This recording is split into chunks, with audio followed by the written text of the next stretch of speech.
के एक प्रतिष्ठित अंग्रेजी माध्यम स्कूल की छात्राओं के साथ स्कूल में एक लिफ्ट कर्मचारी ने छेड़छाड़ की।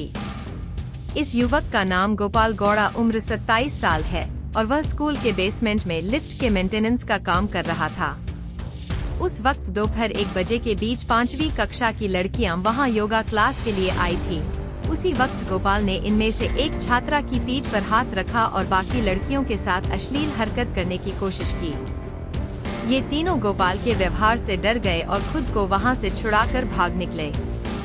इन छात्रों ने घटना अपने शिक्षकों को बताई और तुरंत स्कूल प्रशासन ने गोपाल को पकड़कर पुलिस के हवाले कर दिया। कोर्ट ने गोपाल को 2 दिसंबर तक पुलिस हिरासत में रखने का आदेश दिया है। आगे की जांच भांडुप पुलिस कर रही है। सर, एका नामांकित शाळेमध्ये अश्लील चाळे केल्याचा प्रकार उघडकीस आलेला आहे. नेमकं काय घटना आहे, काय झालं? बरोबर, त्या शाळेमध्ये लिफ्ट दुरुस्ती करता एक लिफ्टमन आलेला होता. तर बेसमेंटला जेव्हा तो गेला तेव्हा तिथं 3 मुली होत्या. तर त्या मुलींचं मोलेस्टेशन केलं, एकटं बघत राहणे किंवा एका मुलीच्या पाठीवरून हात फिरवलेले असतात. सर, नेमकी आता पोलिसांकडून काय कारवाई करण्यात आलेली आहे? शाळा प्रशासनाने नेमकी काय केलं? शाळा प्रशासन त्याच वेळेला त्या मुली टीचरांच्याकडे गेल्या होत्या. त्यांनी लगेचच कार्यवाही करून पोलिसांना कळवलेलं होतं आणि पोलीस तिथं जाताच आरोपीला फिर्यादी मुलींचे एका म्हणजे पीडित मुलीची आई ची FIR घेण्यात आलेली आहे आणि आरोपीला त्वरित अटक करण्यात आलेली आहे. सध्या आरोपी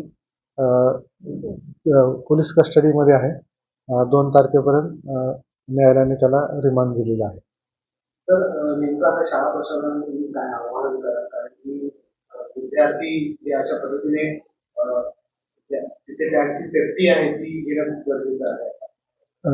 म्हणजे सध्या आपण पाहतो सार्वजनिक स्तरावर CCTV कॅमेरे लावणे किंवा पोलिसांच्या निर्भया म्हणजे भांडूपमध्ये जर शाळा लेवलला जनजागृती करण्यात येत असते. मुलींना म्हणजे अल्पवयीन मुलींसाठी ते गुड टच, बॅड टच ह्याचं पण मार्गदर्शन करण्यात येत असतं निर्भया स्तरावर.